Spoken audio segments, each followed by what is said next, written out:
Bom dia, boa tarde, boa noite. Eu me chamo Ana Paula. Para quem não me conhece, seja muito bem-vindo no canal Os Últimos Dias Antes do Fim. Hoje é dia 22. Deixa eu confirmar aqui. Sim, hoje é dia 22 de março de 2018. Amém, meus amados? Meus irmãos, o estudo que eu vou trazer para vocês hoje, eu vou bem direto ao ponto. Nós vamos discutir algumas questões sobre arrebatamento e avivamento. A base hoje do nosso discurso aqui é toda em cima disso. Arrebatamento, avivamento, arrependimento, ok? E a gente vai procurar, segundo a luz das escrituras, entender como que funciona e tem funcionado e até que ponto as coisas chegaram. Amém, meus irmãos? Olha só. Eu tô com a garganta um pouco irritada. Hoje aqui amanheceu com um dia meio marrom, chuvoso. Não é aquele céu cinza, né? Aquele céu marrom. Então a gente respira e parece que a gente fuma, né? Fica com pigarro na garganta. Oh, meu Deus, só o Senhor para nos dar força mesmo. Meus amados, eu quero começar inspirada num texto do apóstolo Lucas, capítulo 17, versículo 28, está escrito o seguinte: o mesmo aconteceu nos dias de Ló. As pessoas comiam, bebiam, compravam, vendiam, edificavam, casavam-se, davam-se em casamento, né? Mas no dia em que Ló saiu de Sodoma e Gomorra, choveu fogo e enxofre e destruiu a todos. Curiosamente, eu gostaria de ler com os irmãos Gênesis capítulo 18. Gênesis 18, do versículo 22 até o 33. Detalhe, nós vamos ler muita Bíblia hoje, tá? Então, mas eu vou tentar ser o mais, o mais clara possível. Mas vamos lá, Gênesis capítulo 18, do versículo 22 até o versículo 33. Começa. Basicamente, no início do capítulo 18, o Senhor e dois anjos aparecem para Abraão. É onde eles vão anunciar, né, que a mulher dele vai ficar grávida. Depois ele anuncia também a destruição de Sodoma e Gomorra. E aí chega um momento no versículo 22, tá, que Abraão intercede junto a Deus pelos homens. E mais tarde os dois anjos descem para Sodoma e Gomorra para livrar Ló daquela situação. Então, no momento da intercessão, olha o que acontece. Então partiram dali aqueles homens e foram para Sodoma. Então os dois anjos desceram para Sodoma. Porém, Abraão permaneceu ainda na presença do Senhor. E aproximando-se a ele, disse: Destruirás... Perdão, amados. Destruirás o justo com o ímpio? Se houver porventura 50 justos na cidade, destruirás ainda assim e não apouparás o lugar por amor a 50 justos que nela se encontram? Longe de ti fazeres tal coisa, matares o justo com o ímpio, como se o justo fosse igual ao ímpio. Longe de ti, não fará justiça o juiz de toda a terra? Então, disse o Senhor: se eu achar em Sodoma 50 justos dentro da cidade, pouparei a cidade toda por amor deles. Disse mais a Abraão: eis que me atrevo a falar ao Senhor. Eu, que sou pó e cinza, na hipótese de faltarem 5 para 50 justos, destruirá por isso toda a cidade? Então o Senhor respondeu: não a destruirei, se eu achar ali 45 justos. Disse-lhe ainda mais Abraão: e se porventura houver ali 40? Respondeu o Senhor: não o farei por amor dos 40. Então insistiu Abraão: não se ire o Senhor, falarei ainda. E se houver porventura ali 30 justos? Respondeu o Senhor: não farei se eu encontrar ali 30. Continuou Abraão: eis que me atrevi a falar ao Senhor.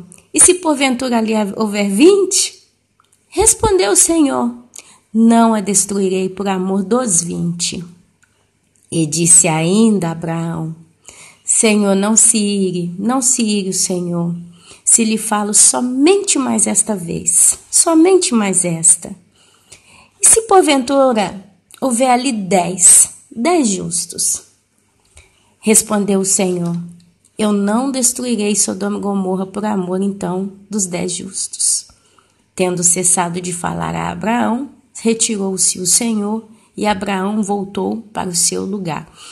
Tendo cessado de falar a Abraão, o Senhor mesmo se retirou e Abraão voltou para o seu lugar. Meus irmãos, eu me baseio na cidade de Nínive, quando o profeta Jonas entrou dentro daquela cidade para pregar o juízo vindouro. Daqui a 40 dias, Nínive será destruída.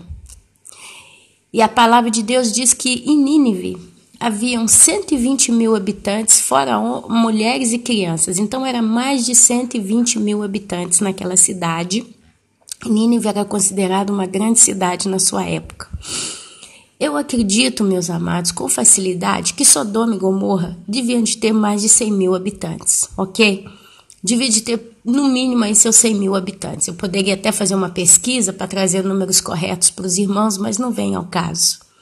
Mas ainda, meus irmãos, que houvessem 50 mil pessoas, e isso é um número baixo para uma cidade comercial como eram cidades comerciais, eram cidades grandes, eram consideradas capitais ali na região.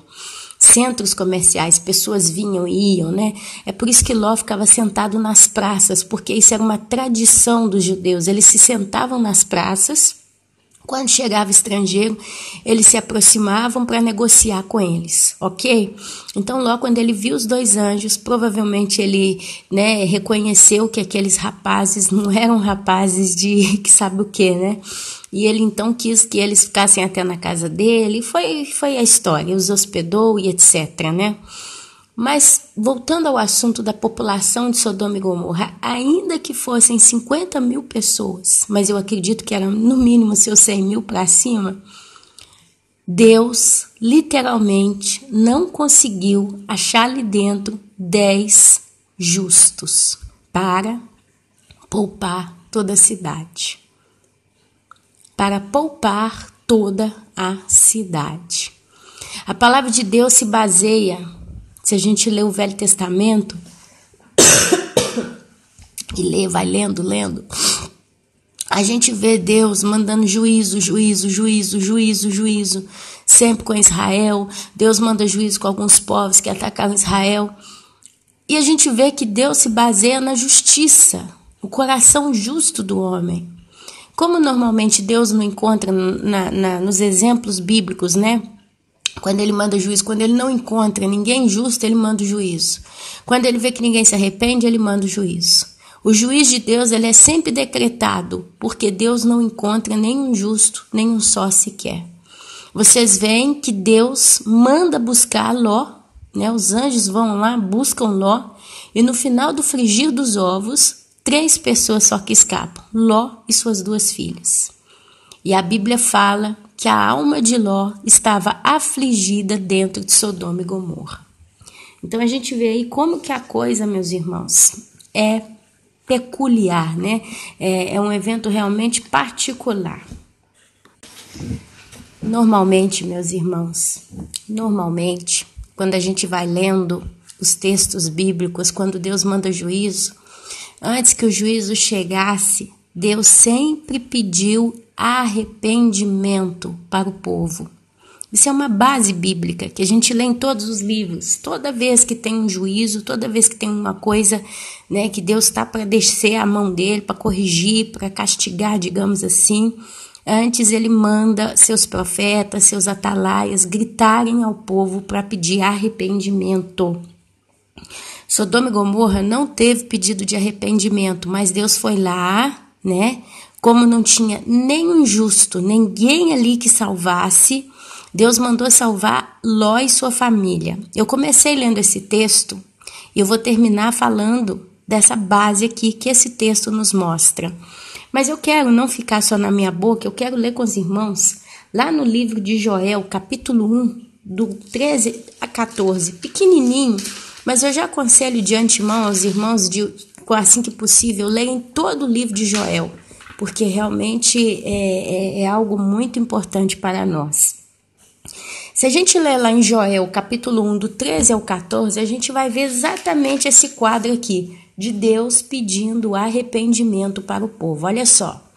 Cingi-vos de pano de saco e lamentai, sacerdotes. Uivai, ministros do altar. Vinde, ministros do meu Deus. Passai a noite vestidos de panos de saco, porque da casa de vosso Deus foi cortada a oferta de manjares e a libação.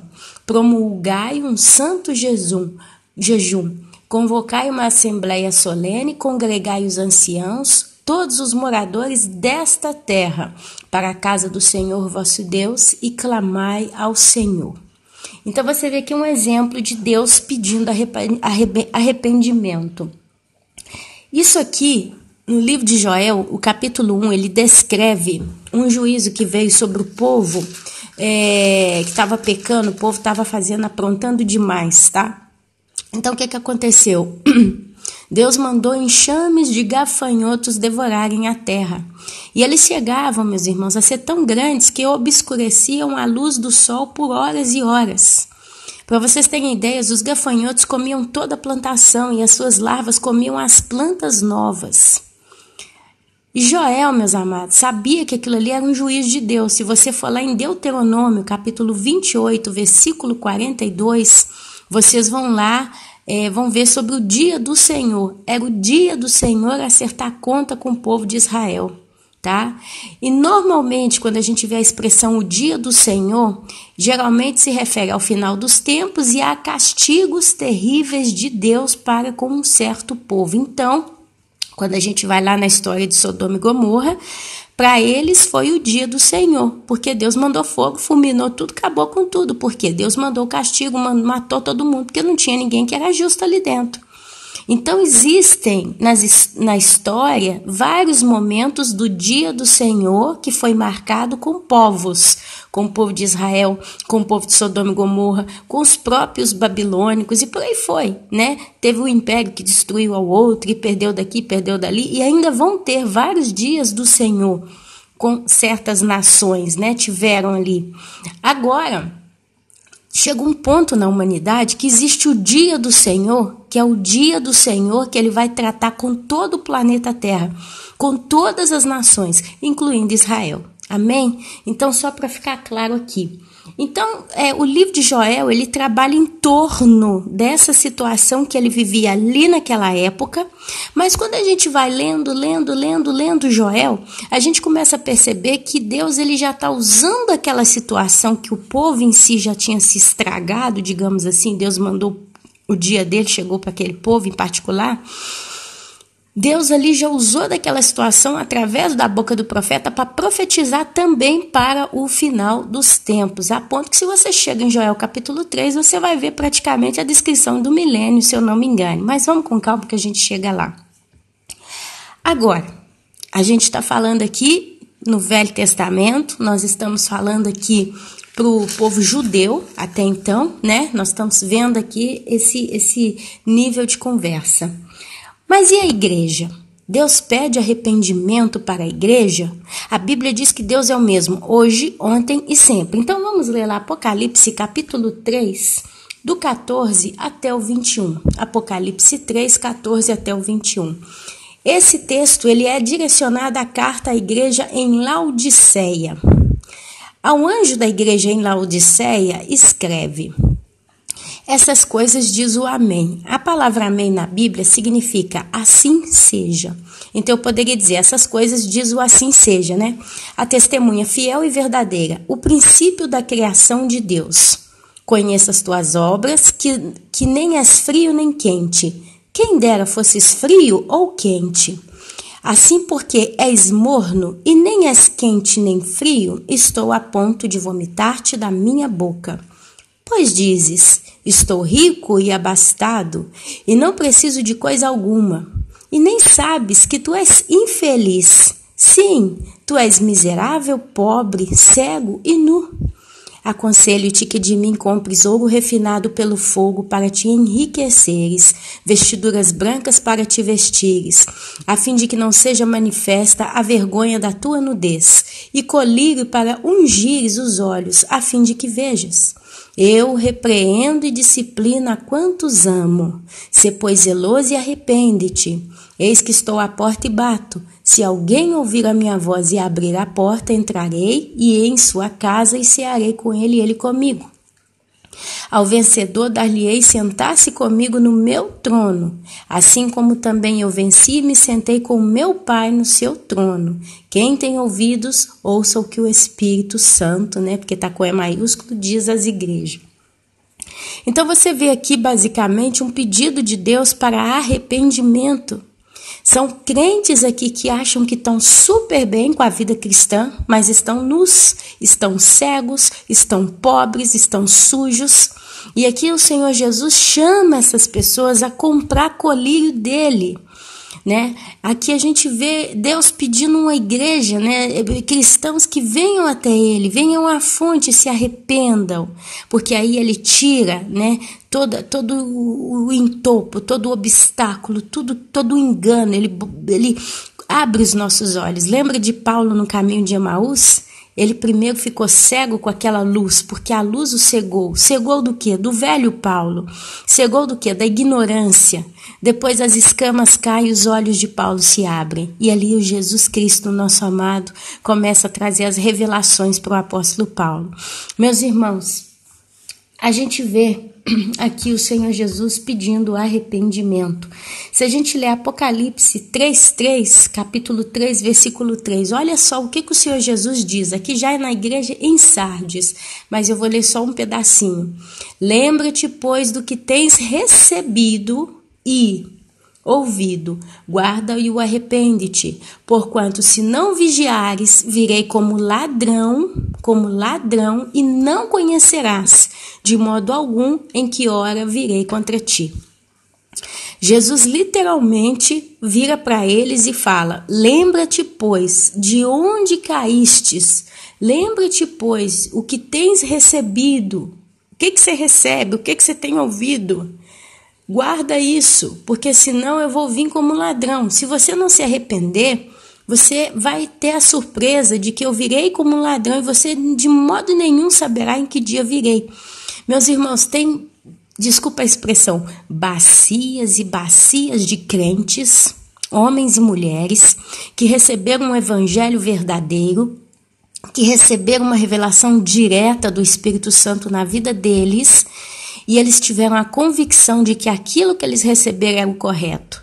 Com o passar do tempo, com o passar dos anos, dos meses, da vida, talvez daqui e dali, caminhando, e talvez transgredindo as escrituras por não buscá-las, começaram a ouvir ventos de doutrinas. E esses ventos de doutrinas, como um bom vento, faz, ele vai trazendo devagarzinho, ele vai te levando para uma outra direção. Você já entrou no mar quando está ventando?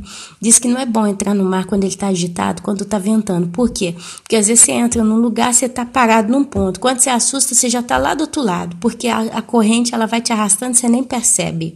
É mais ou menos isso que acontece com muitos. Então eles caem, mas eles não estão vendo que estão caídos, eles acreditam que estão corretos, está certo. Mas eles já estão praticando uma outra doutrina essa que não foi ensinada por Deus. E começam a ter a convicção de que aquilo está certo. Então, o Senhor Jesus, ele fala para esses: lembra-te, pois, do que tens recebido e ouvido, guarda-o e o arrepende-te, porque se não vigiares, virei como ladrão. Sabe, tem aquela música: quero voltar ao início de tudo, encontrar-me contigo, Senhor. Quero rever meus conceitos, valores, eu quero reconstruir. Vou retornar ao caminho, rever as primeiras obras, Senhor. Eu me arrependo, Senhor, me arrependo, Senhor, me arrependo, Senhor.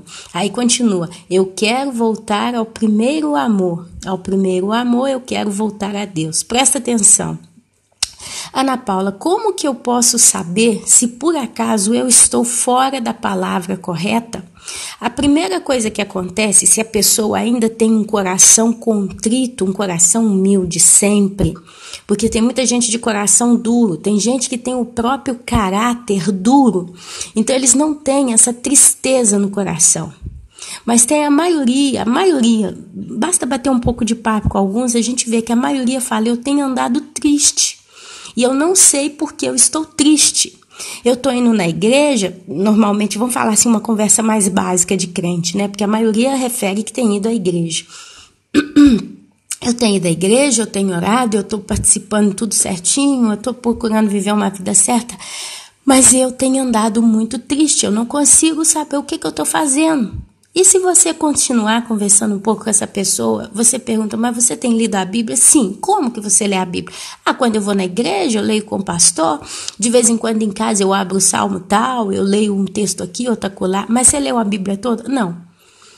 Então, meus irmãos, são pessoas que, olha, eu vou ser sincera com vocês, a nossa marca registrada é sermos como os crentes de Bereia.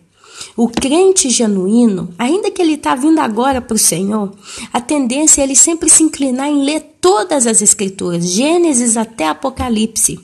Todos nós temos que ler pelo menos uma vez na vida e ler verdadeiramente, ler prestando atenção, ler entendendo as histórias, ler entendendo o que aconteceu. Do Gênesis ao Apocalipse. Porque se você não tem a conversa, a revelação das Escrituras no teu coração, como que o Espírito Santo vai trazer à memória aquilo que te dá esperança? Porque o método de trabalho do Espírito Santo no crente é através da palavra de Deus. Então ele te inspira, ele traz à memória as coisas. Eu falo várias vezes, eu, Ana Paula, eu não decoro nenhum texto bíblico, é por isso que vira e mexe eu passo aperto e falo, meus irmãos, eu lembro tal passagem assim, mas eu não sei citar versículo, capítulo e às vezes nem o livro perfeitamente sei citar. Mas eu me lembro das histórias, eu me lembro dos ocorridos. E isso para mim já me dá segurança de saber, isso tem na Bíblia. Às vezes alguém me pergunta, Ana, como que você consegue trazer esses estudos para nós? Principalmente se você não tem decorado na sua cabeça os textos bíblicos. Porque eu não decorei como um papagaio, mas eu aprendi, eu interpretei, eu entendi aquilo que eu li. E quando a gente entende um assunto, a gente aprende sobre ele. Se eu vou estudar ciências e eu vou decorar, aí tá falando lá sobre evaporação, né? Está lá o capítulo que fala só sobre evaporação e descreve tudo. Se eu decoro aquilo ali, eu vou conseguir repetir tudo.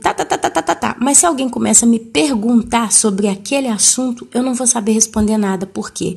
Porque eu não pensei, eu não refleti aquilo que eu li. Então eu não tenho entendimento do assunto. Se eu decoro a Bíblia, como as igrejas em maioria ensinam os seus cristãos, os seus membros fazer, você tem que decorar. Você não vai entender o que você está falando, você está só repetindo sem pensar.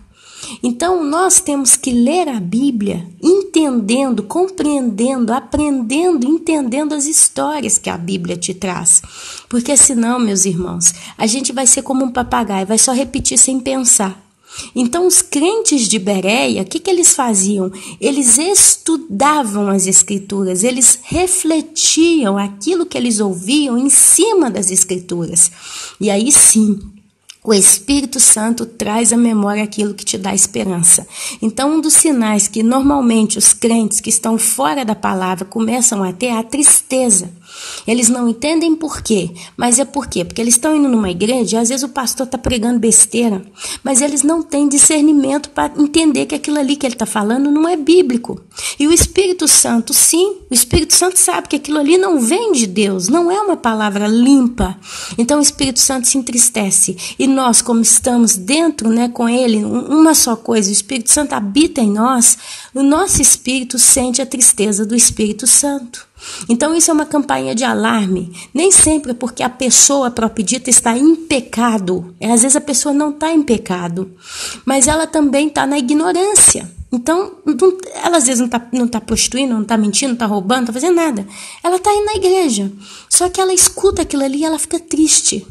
Se a palavra de Deus é vida, é alegria, né? O apóstolo Paulo, ele fala sempre em nós sermos alegres, sermos sempre felizes no Senhor. Por que toda vez que eu vou em tal igreja ou ouço tal pregador, eu me sinto triste? Ou então aquela sensação, tem alguma coisa que não bate. Eu não sei.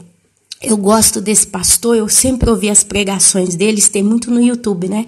Mas tem alguma coisa que ele está falando que está me incomodando, mas eu não consigo entender, mas eu sinto no meu coração que isso que ele está falando tem alguma coisa errada, mas eu não consigo identificar o que é.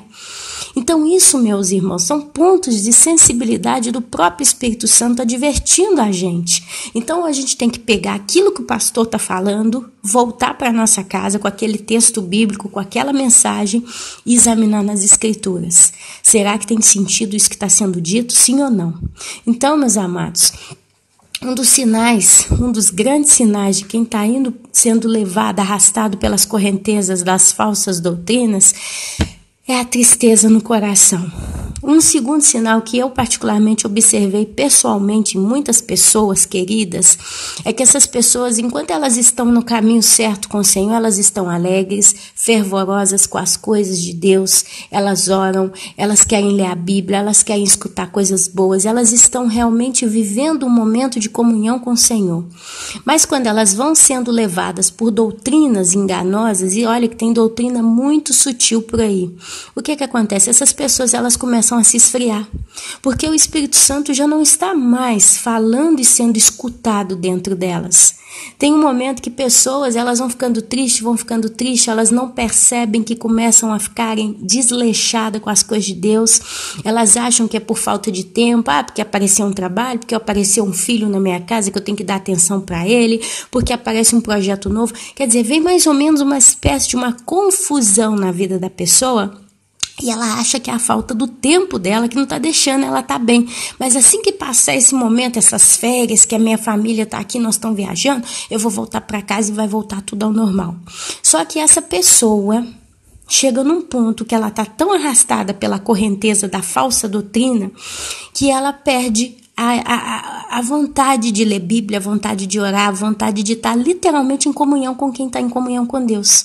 É onde muitos irmãos desaparecem. Pessoas desaparecem. E a gente procura pela pessoa, como é que você está? Tá, tudo bem, eu estou aqui, mas não está. A pessoa já não mais está aqui. Meus irmãos, essas pessoas literalmente estão correndo perigo, porque elas estão num estado de resfriamento espiritual. E muitas delas não percebem. E chega uma hora que na correnteza, né, elas estão afastadas da margem da praia até mesmo, aí elas começam a bater a mão para tentar voltar. E aí começa aquela luta, uma luta muito fatigosa, uma luta muito dura, muito árdua, porque elas não conseguem voltar à margem, e nem com facilidade. E quando volta lá do outro lado, tem que caminhar para o ponto original. Então, nosso Senhor Jesus, na carta à igreja em Sardes, capítulo 3, versículo 3, ele fala exatamente isso. Lembra-te, pois, do que tens recebido e ouvido, guarda e o arrepende. O que tem recebido? Essa palavra aqui agora, aquilo que está te levando ao arrependimento. Às vezes você está numa doutrina errada e para ouvir uma coisa correta. E aqui Jesus fala para você, lembra-te, pois, do que tens recebido. Essa é a palavra que você está recebendo agora. E guarda esta palavra e arrepende-te. Porquanto, se não vigiares, eu virei como um ladrão e não conhecerás de modo algum em que hora eu virei contra ti. Eu poderia citar muitas situações, muitos quadros aqui, mas eu vou ser muito sincera. Infelizmente, a maioria das pessoas, pelo menos as que eu tenho tido contato, que já estão sendo arrastadas pela correnteza das falsas doutrinas, do engano, das sutilezas, elas já estão num ponto que elas já não aceitam mais dizer que estão afastadas. Eu que estou na praia e eu vi a hora que a pessoa entrou na água, eu vi o ponto exato em que ela entrou e agora eu estou vendo o quanto ela está longe, eu consigo ver a diferença, o expostamento desta pessoa do ponto A para o ponto B. Mas a pessoa, ela não consegue ver que ela já está tão distante do ponto no qual ela entrou. Porque ela olha para mim, ela me vê sempre lá na beira da praia, mas ela não sabe que ela está sendo levada para as correntezas. E infelizmente, eu sou sincera, essas pessoas já não mais ouvem a gente que está com a mão na boca gritando: fulano, fulano, você está longe, volta. Eles não escutam. Tem muitos nesse meio que estão ficando com seus corações fechados, os seus corações duros. É engraçado que, inclusive, eles ainda creem em Jesus, creem em Deus. E eles pedem a Deus a salvação de suas famílias, a salvação de seus amigos. Mas eles não conseguem entender o quanto é difícil a eles mesmos escutar o próprio Deus chamando a eles. Chegando um ponto que essas pessoas falam: eles não escutam a Deus. Meu esposo não converte. Meu filho, minha filha não converte. Não quer escutar a Deus. Eu prego, eu falo, eu faço o que posso, mas não adianta. Mas agora essa mesma pessoa está na mesma condição dos filhos, do marido, da mãe, do pai, porque está no mesmo nível de não querer ouvir alguém que está falando: volta, eu ainda estou vendo a coisa correta e você está afastada. Você está afastado. E nesse caso, só a misericórdia de Deus, meus irmãos. Eu particularmente desejo de coração que todos os irmãos em Cristo que eu tenho visto se afastado das veredas puras do Senhor, voltem para o caminho do Senhor.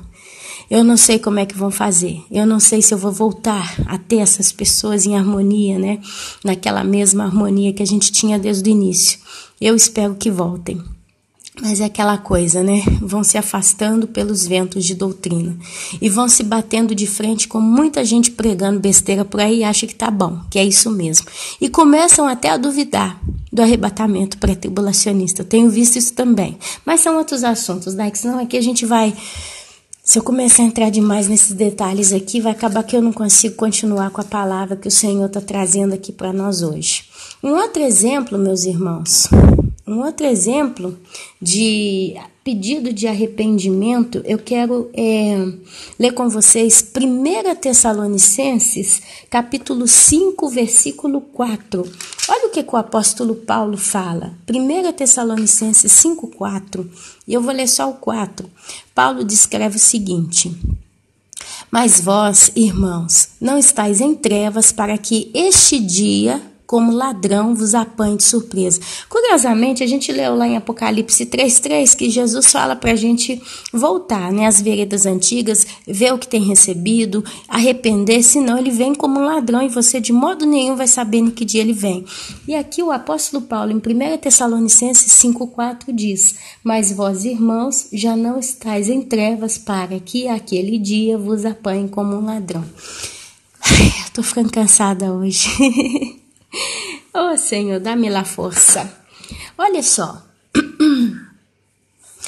A Bíblia fala para a igreja, aqui eu vou falar com a igreja, porque é o nosso momento, tá bom? Que a igreja, ela está em constante vigilância. A igreja de Cristo, e sinceramente, a igreja que será arrebatada, ela está literalmente em vigilância. Ela tem o Espírito Santo sintonizado com ela. Então a pessoa está na estrada correta. Ela está em vigilância. E o apóstolo Paulo literalmente diz: nós não estamos dormindo para que aquele dia nos apanhe de surpresa. Uau! Então a igreja literalmente ela está desperta. Basicamente a Bíblia fala que a igreja, aquela esposa do Cordeiro, ela está desperta. Se ela está desperta, ela está acordada, ela está viva. A igreja verdadeira, ela está viva. Guarda isso que eu estou falando. Mas vamos continuar lá. Vamos continuar. 1 Tessalonicenses, capítulo 5, só o versículo 2. Só o versículo 2. Meus irmãos, hoje eu estou citando detalhes. Versículozinho aqui, versículozinho ali.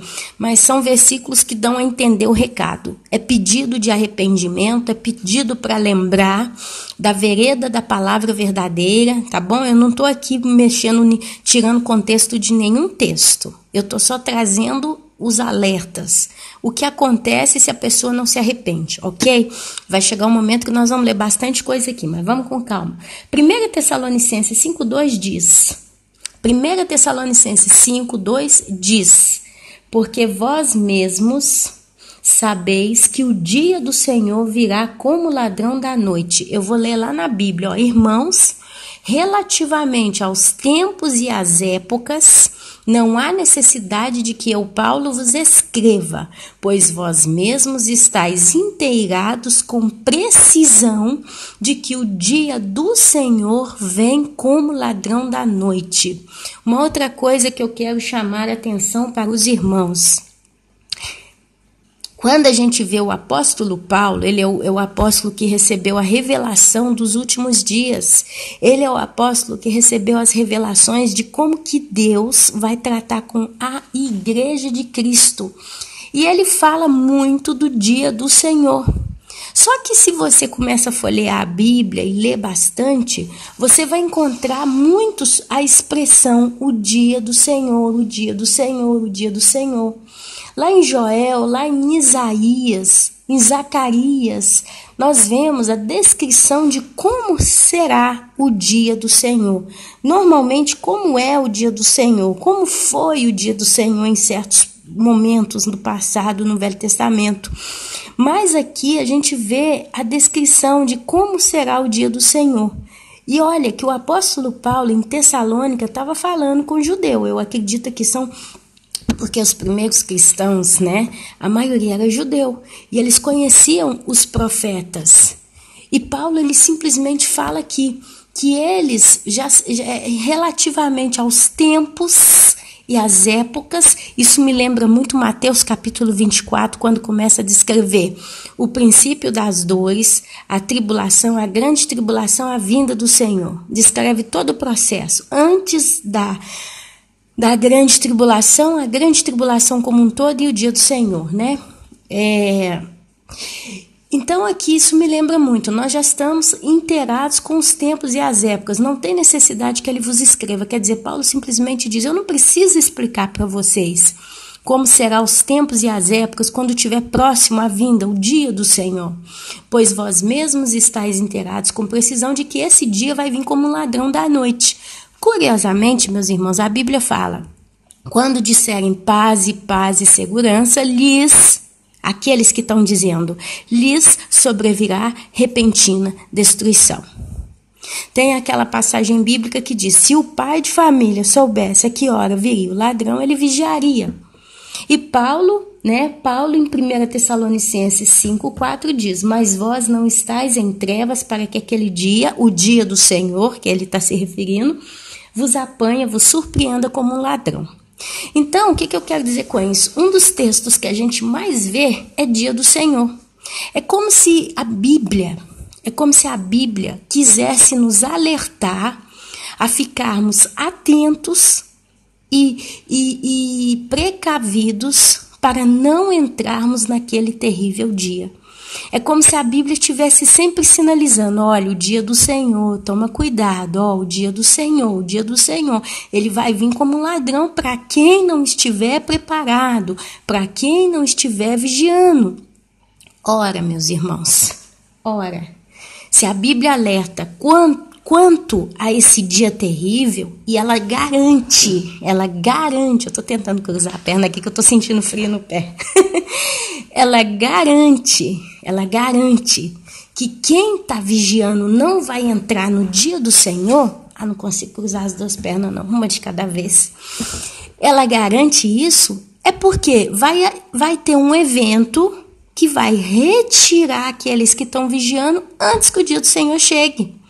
Tá dando para entender?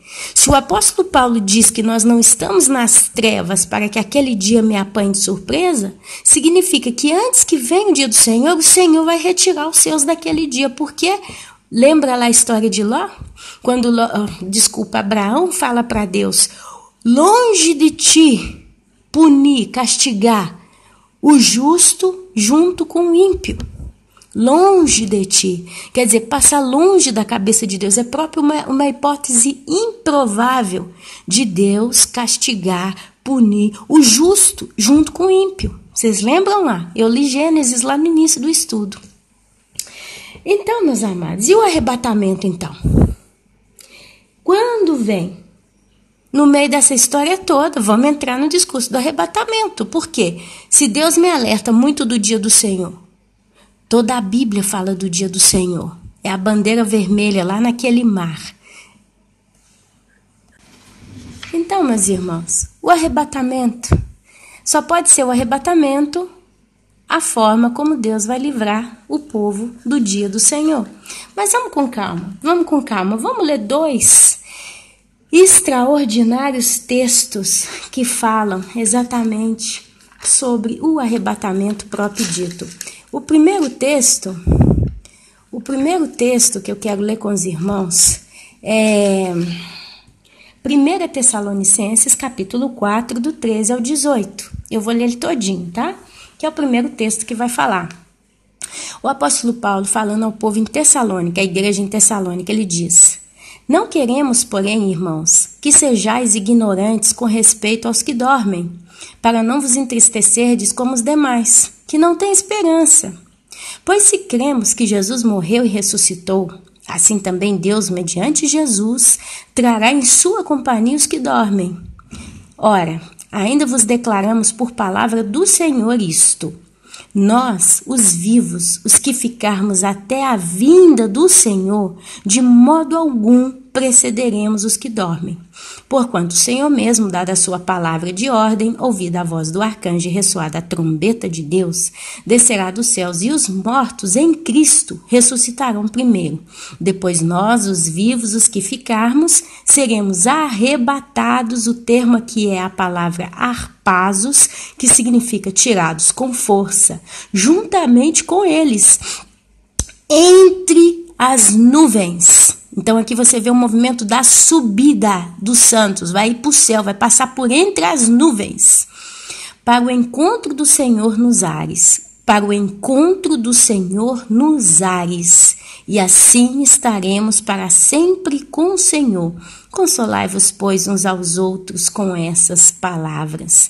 Olha o segundo texto extraordinário que fala sobre o arrebatamento. 1 Coríntios, capítulo 15, do 50 ao 58. 1 Coríntios 15, do 50 ao 58 diz: Isto afirmo, irmãos, que a carne e o sangue não podem herdar o reino de Deus, nem a corrupção herdar a incorrupção. Eis que vos digo um mistério. Sempre com o discurso do mistério é sempre o mesmo assunto. Ele volta a tocar no arrebatamento. Nem todos dormiremos, mas transformados seremos todos, no momento, no abrir e fechar de olhos, ao ressoar da última trombeta. A trombeta soará, e os mortos ressuscitarão incorruptíveis. E nós, meus irmãos, seremos transformados, porque é necessário que este corpo corruptível se revista da incorruptibilidade, e o corpo mortal se revista da imortalidade. E quando este corpo corruptível se revestir de incorruptibilidade, e o que é mortal se revestir de imortalidade, então, meus irmãos, se cumprirá a palavra que está escrita: tragada foi a morte pela vitória. Onde está, a morte, a tua vitória? Onde está, a morte, o teu aguilhão? O aguilhão da morte, meus irmãos, é o pecado, e a força do pecado é a lei. Graças a Deus que nos dá vitória por intermédio do nosso Senhor Jesus Cristo. Portanto, meus amados irmãos, sede firmes, inabaláveis e sempre abundantes na obra do Senhor, sabendo que no Senhor o vosso trabalho não é vão. Mais uma vez, meus irmãos, Paulo diz para nós sermos firmes, inabaláveis e sempre abundantes na obra do Senhor. Eu quero dizer para vocês uma coisa muito curiosa, muito, muito curiosa. A igreja de Cristo, a igreja verdadeira, ela está sempre vigilante. Se ela está sempre vigilante, ela está inabalável, ela está firme, e ela está fazendo as obras de Deus. Por que que tem 2000 anos, meus irmãos, que o evangelho ainda continua sendo pregado? Porque tem alguém que está trabalhando.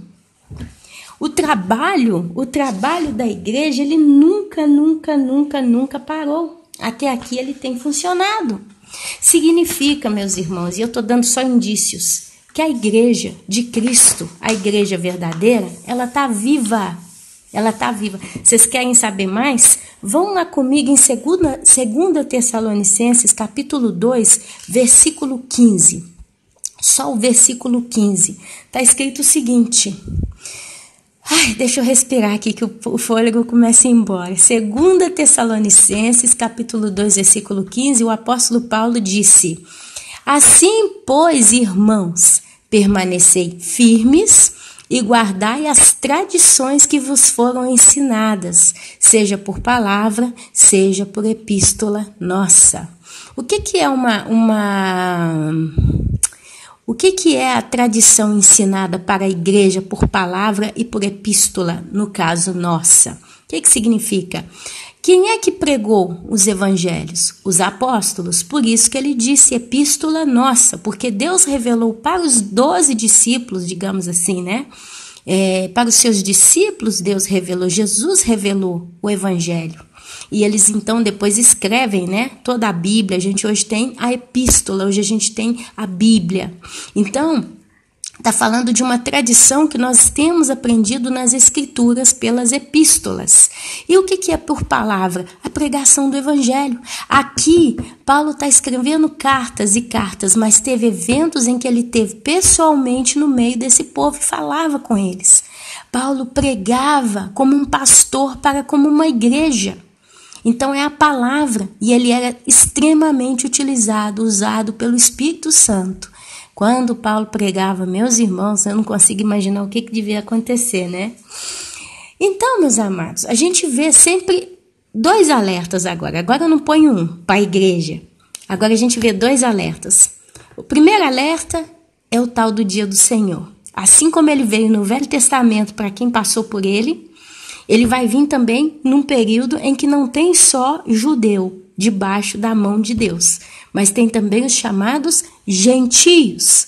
E esses gentios são divididos em 2 partes, ímpios e pios, digamos assim, usando uma palavra contrária à outra. Ímpio é todo aquele que não tem Cristo, e pio é todo aquele que é santo, separado. A palavra pio é santo. Todo aquele que é santo é separado. Separado por quem? Por Deus. E como que nós fomos separados por Deus? Fomos comprados pelo sangue de Jesus e selados pelo Espírito Santo. Amém? Então não fica difícil, né? Quando a gente começa a visualizar nesse ponto de vista. Então o que é sempre ensinado para nós? O dia do Senhor é como se a Bíblia sempre estivesse balançando uma bandeira vermelha alertando, o dia do Senhor vai vir. Se você estiver vigiando, você vai escapar dele. E é um dia terrível, primeira coisa. E a segunda coisa é, para você escapar do dia do Senhor, você tem que estar vigilante. A Bíblia fala sempre de vigilância no Novo Testamento. Vigiar é porque você não sabe a que hora virá o ladrão. Vigia porque senão eu vou vir contra você e você de modo nenhum saberá o dia em que eu virei. E por aí vai. Nós não somos da noite porque estamos dormindo, não estamos embriagados. Vigia, vigia, vigia, vigia. Então significa que alguém está alertando um outro alguém em um perigo iminente. O que é então esse dia do Senhor? Como então que para a igreja esse assunto está chegando? Eu quero ler com vocês todo o capítulo 2 de 2 Tessalonicenses. Eu vou ler sobre ele. Eu vou tentar não parar em detalhes. Eu vou passar aqui porque é importante. Olha só. Pelo momento eu li só alguns versículos. Agora eu vou ler ele todo, hein? Irmãos, no que diz respeito à vinda de nosso Senhor Jesus Cristo. Aí a gente para aqui. Voltando lá em 1 Tessalonicenses capítulo 4, quando ele fala da vinda, a vinda do nosso... no capítulo 5 e 4, né, o finalzinho do capítulo 4, 1 Tessalonicenses, ele falou já da vinda. Vai ser nos ares. Nós encontraremos com ele nos ares. Então aqui ele fala, capítulo 4, 1 Tessalonicenses, capítulo 4, do 15 ao 17.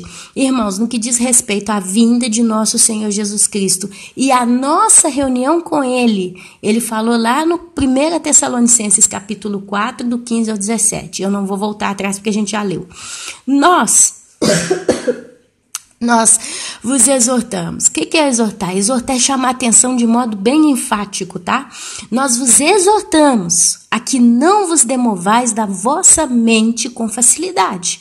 nem vos perturbeis. Perturbar é entrar em pânico, entrar em medo, entrar em desespero. Que quer por espírito, aqui é espírito minúsculo, quer por palavra, quer por epístola, aí usando sempre a palavra de Deus. São esses que usam a palavra de Deus, né? Que começam a dizer que é por epístola, como se procedesse de nós, supondo tenha chegado literalmente o dia do Senhor. Então aqui ele fala da união com Jesus, depois ele fala, você achou que é o dia do Senhor. Quer dizer, a confusão que o povo faz entre o arrebatamento e o dia do Senhor. Agora eu te peço, anota aí, porque esses textos eu não vou poder ler hoje, mas você vai anotar aí. Quando você quiser entender sobre o dia do Senhor, você escreve aí o dia do Senhor. Anota aí, Ezequiel capítulo 7. Ezequiel capítulo 7, Isaías capítulo 13, do versículo 1 até o 16. Tem mais textos, nós vamos ler alguma coisinha aqui hoje, mas aqui esses dois textos, eles são bem pesados, eles explicam bem direitinho o que é o dia do Senhor. Ezequiel 7, Isaías 13, do 1 ao 16. Eu não vou ler. Tenha suposto chegar o dia do Senhor. Ninguém, de modo nenhum, vos engane, porque isto não acontecerá. Isto que? O dia do Senhor. Aqui ele começa então a enfatizar, como toda a Bíblia, no dia do Senhor. Sem que primeiro venha a apostasia. E seja revelado o homem da iniquidade, o filho da perdição que se opõe e se levanta contra tudo que se chama Deus ou é objeto de culto, a ponto de assentar-se no santuário de Deus, ostentando-se como se fosse o próprio Deus. Quem é esse homem da iniquidade? Anota aí, o homem da iniquidade. Daniel, capítulo 11, dos versículos 36 até o 39, descreve todo esse processo do anticristo, que ele vai se assentar no templo e vai querer ser adorado como Deus. Vocês anotem aí.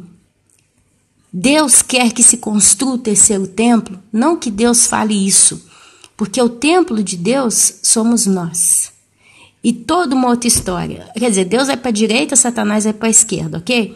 Mas Satanás, ele vai fazer com que os judeus consigam reconstruir um terceiro templo. Porque para o judeu, o templo é um símbolo de adoração a Deus. Para eles, Deus está no templo. Quando Davi quis construir o templo, Deus abençoou ele, falando, não, você matou muita gente, você teve guerra, sangue nas mãos, quem vai construir é seu filho Salomão. Mas eu vou te dizer exatamente como o templo será construído. E Salomão constrói o templo e depois Deus vem e passa a habitar ali, a presença de Deus encheu o templo, né? Quando ele foi inaugurado, teve um momento em que a presença de Deus encheu o templo. Então, para o povo judeu, isso é uma coisa de vida, é real. Se nós temos o templo, Deus ele vai vir, ele agradar a Deus. Nós vamos agradar a Deus se a gente fizer o terceiro templo. Se nós fizermos o templo, se a gente reerguer o templo, ok? Então é uma coisa muito ligada para eles. E o anticristo, Satanás, ele sabe disso. Então ele vai fazer de modo que eles consigam reerguer o terceiro, porque 2 já foram construídos, já foram destruídos. Agora ele vai fazer com que o povo consiga construir o terceiro, mas na metade do pacto ele vai rasgar o pacto, porque ele vai querer sentar dentro desse templo para ser adorado como Deus. Tipo, ele vai querer algo do gênero, né? Que os judeus reconheçam que é graças a ele que eles conseguiram construir o templo para o seu Deus. Então, vocês vão ter que me adorar como Deus também. Os judeus não vão aceitar e aí vai começar a matança. Não vos recordais de que ainda convosco eu, Paulo, costumava dizer-vos estas coisas? E agora sabeis o que o detém, para que ele seja revelado somente em ocasião própria. Está dizendo que existe uma coisa, alguma coisa, no caso aqui a expressão o detém, aquele que o detém. Está dizendo que existe uma pessoa, literalmente falando, que detém o anticristo de ser literalmente manifestado no mundo. Amém? Ser humano nenhum pode deter a Satanás. Anjo nenhum pode deter a Satanás. O único que pode deter a Satanás são 3. É Deus Pai, é Jesus Cristo e o Espírito Santo. O Espírito Santo, ele é uma pessoa e ele veio ao mundo dentro de uma determinada função. Jesus, ele disse, quando ele estava para ser assunto aos céus, quando ele voltou, ressuscitou, ficou alguns dias aqui, chegou um momento que ele foi assunto aos céus. Aí ele deixa um recado: eu vou para junto do meu Pai preparar-vos morada. Se não fosse assim, eu vou à luz, teria dito. Mas em meu lugar virá o Consolador. E para que ele venha, é preciso que eu vá. Então não podia ter os dois aqui ao mesmo tempo. Então um ou outro, dá-se a entender isso. Então ele disse literalmente que viria o Consolador. E Jesus fala alguma coisa do gênero: vocês não têm que ir para lugar nenhum. Você fica quietinho aqui e espera. E aí Jesus é assunto ao céu. 50 dias passam.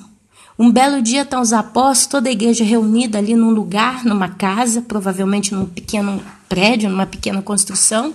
E eles estavam ali orando, estando conversando, meditando nas coisas de Deus. De repente veio como línguas de fogo sobre eles. E eles começaram a falar em várias línguas. E ali a gente vê o chamado Pentecostes. Então, meus amados, ali a gente vê um evento visível. Porque os homens viram como que chama línguas de fogo descendo. Quem estava ali presente. Então você vê literalmente o Espírito Santo vindo fisicamente em cima daqueles homens. E naquele dia, a igreja de Cristo própria dita tomou prumo e começou a trabalhar de modo efetivo em todo o mundo. Nunca mais parou. Foi no Pentecostes. Então, a Bíblia diz que Deus habita nos homens. Nós somos o templo de Deus. E quem é Deus que habita nos homens? É o Deus Espírito Santo. Ele é uma pessoa. Ele habita somente naquele que é literalmente lavado, remido pelo sangue de Jesus, é arrependido como pecador. E ele então entra na pessoa. A partir do momento que ele entra, ele sela. Eu gosto de dar um exemplo muito bom para selagem, para a gente entender como que é o fenômeno do selar. Uma mulher, quando ela engravida, ela tem um óvulo. Ela pode ter dois, né, que ela faz gêmeos, mas o óvulo da mulher, ele está ali, paradinho no útero dela. Ele está maduro, ele está pronto, está todo preparado. E ali então vem os espermatozoides. São milhões e milhões e milhões de espermatozoides.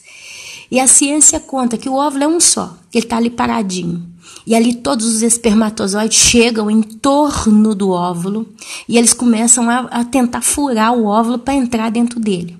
Gente, são milhões e milhões e milhões. O óvulo da mulher ele fica imerso em meio àqueles milhões ou até bilhões, sei lá, de espermatozoides. E eles estão ali na corrida, né, contra o tempo. Tic, tic, tic, tic, pizzicando o óvulo. Aí acontece que um consegue fazer o buraquinho e entrar dentro do óvulo. A ciência conta que a partir do momento que o espermatozoide entra no meio de milhões, aquele que consegue entrar, a parede do óvulo se fecha, sela, fica dura. Óvulo, espermatozoide de outros espermatozoides, nenhum consegue entrar. A partir do momento que entrou aquele, ele sela. O processo em si sela o óvulo. Os demais espermatozoides morrem e aquele óvulo é o chamado óvulo fecundado. Ele nasce, ali gera vida. Um ser humano vai nascer naquela operação, naquele processo. Meus irmãos, o que eu quero dizer com isso? É como se cada ser humano fosse um óvulo. E aí você vê os milhões e milhões e milhões de legiões de demônios tentando oprimir, influenciar a vida de um ser humano. E muitos conseguem, né? Entram, saem, fazem do ser humano a bagunça, porque não é a natureza. Nós não fomos criados para essa natureza. Então você vê o ser humano perdido. O ser humano está em pecado, o ser humano se mata, o ser humano é terrível. A gente vê a desgraça. Mas um dia esse ser humano se arrepende, genuinamente se arrepende, ele reconhece que ele é um pecador e ele reconhece que só Jesus Cristo é que pode guardar a vida dele, cuidar da vida dele. E aí ele fala assim: Senhor Jesus, seja o Senhor e Salvador da minha vida. Entra no meu coração, né? Onde muitos fazem essa oração. Mas quando é feita com sinceridade, o Espírito Santo entra mesmo. Então é como se o Espírito Santo entrasse como aquele espermatozoide entra naquele óvulo. Só que tem uma diferença. Ele sela a pessoa. Nada mais pode entrar. Um ser humano salvo de verdade não pode ter possessão demoníaca, porque o Espírito Santo está habitando dentro dele. Não tem espaço para demônio em você, em mim. Glória a Deus por isso. Nós somos selados. Nesse momento, a gente está com a própria pessoa de Deus, Espírito Santo, habitando dentro de nós. E é assim que ele vive na terra atualmente, dentro daqueles que são de Deus. E ali ele começa então a trabalhar em nós, nos ensinando, nos doutrinando, nos convencendo do pecado, do juízo. Ele vai trabalhando as nossas vidas dia a dia. Só que vai chegar um dia que aquele que detém o anticristo será afastado. Não é um ser humano, não é um anjo que pode deter a pessoa do anticristo de se manifestar, mas é o Espírito Santo. Então, do mesmo jeito que ele veio, ele vai subir. E quando ele vai subir com a igreja. Então, meus amados, a partir do momento que a igreja for afastada, retirada da terra, através do agir do Espírito Santo, o anticristo vai revelar a próprio dito. Porque a Bíblia fala que existe aquele que o detém. E é o Espírito Santo de Deus, dentro da igreja, trabalhando, porque nós estamos no período da graça. De graça sois salvos. Então, esse período, essa dispensação, ela vai ser modificada e vai entrar na tribulação. Quem ficar vai ser pisado no largar da ira de Deus. Ana, mas você fala que o Espírito Santo é a presença onipotente de Deus em todas as partes. Continuo acreditando que sim, porque o Espírito Santo é uma pessoa e ele é Deus e ele está em todos os lugares. Ele estava lá em Gênesis, antes que a terra fosse formada. Ele trabalhou na terra no Antigo Testamento. Ele tomava a boca, né? Os profetas falaram cheios do Espírito Santo. Mas eu não sei dizer exatamente qual é o processo, mas eu sei que foram manifestações diferentes da que atualmente tem sido. Hoje ele habita em todo aquele que crê em Jesus. No Velho Testamento eu não sei como funcionava. Amém? Mas deixa quieto. E aqui fala, né, que ninguém de modo algum vos engane, porque isto não acontecerá sem que primeiro venha a apostasia. A palavra apostasia é separação. Basicamente, a palavra apostasia significa separação. Eu aprendi a ver a palavra apostasia literalmente como separação. Tem teólogos que dizem que a apostasia são as pessoas que se desviam dos caminhos de Deus.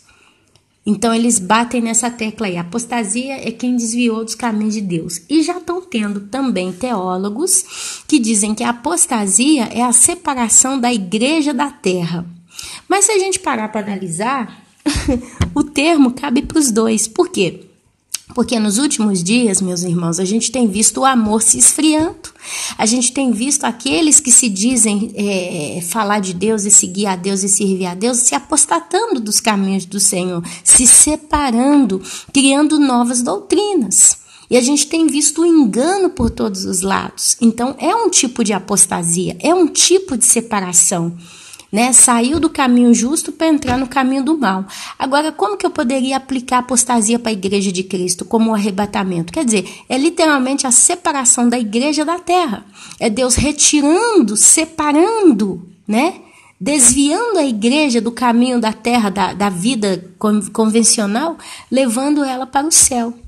Então, eu particularmente consigo ver a palavra apostasia muito bem enquadrada, se é aqueles que desviaram dos caminhos do Senhor, como também o arrebatamento, que vai ser a separação de Deus, né, tirando a igreja da terra. Para mim, tá bem, eu não crio problema nenhum, tá bom? Não preciso ficar rodeando muito em cima desse termo.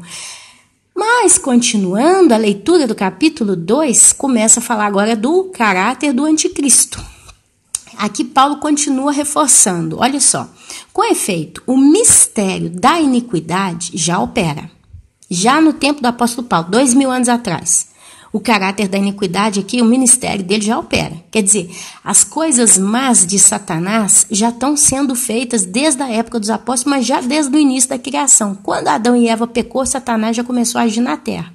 Então, é o caráter da iniquidade. Iniquidade é pecado, né? É tudo voltado para o mal. E aguarda, espera somente que seja afastado aquele, quer dizer, o ser, né, que agora o detém. Quer dizer, eu acredito particularmente que é o Espírito Santo que detém a manifestação do anticristo na terra. Porque ele está habitando na igreja e ele é a luz do mundo. A Bíblia diz que nós somos a luz do mundo. Quando a luz é retirada, as trevas tomam conta. Mas não quero entrar muito nesse detalhe, não. Então será de fato, olha aqui, como é que a Bíblia, meus irmãos, enfatiza que o anticristo ele só vai se manifestar em pessoa, em carne e osso, quando aquele que o detém for retirado, afastado. Eu não consigo entender que ainda tem gente, inclusive no nosso canal aqui, batendo na cabeça que vai ver o anticristo. Se a Bíblia fala que vai ser afastado, vai ser retirado, basta com essa mentalidade, minha irmã e meu irmão, de achar que você vai ver anticristo. Nós não vamos ver ele. Não interessa se é Macron, não interessa se é Donald Trump, não interessa se é Barack Obama, não interessa se é Príncipe Charles, não interessa quem seja.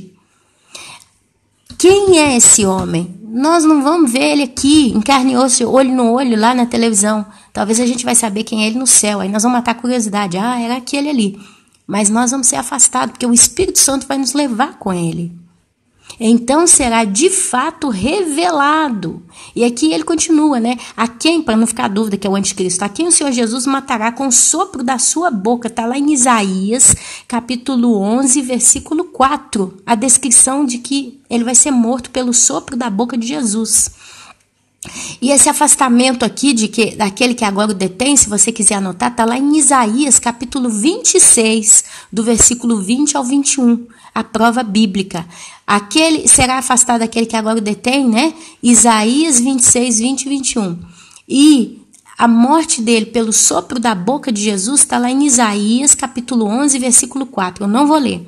E o destruirá pela manifestação de sua vinda. Jesus vindo já vai destruir o anticristo. Ora, o aparecimento do iníquo é segundo a eficácia de Satanás, com todo o poder e sinais e prodígios da mentira.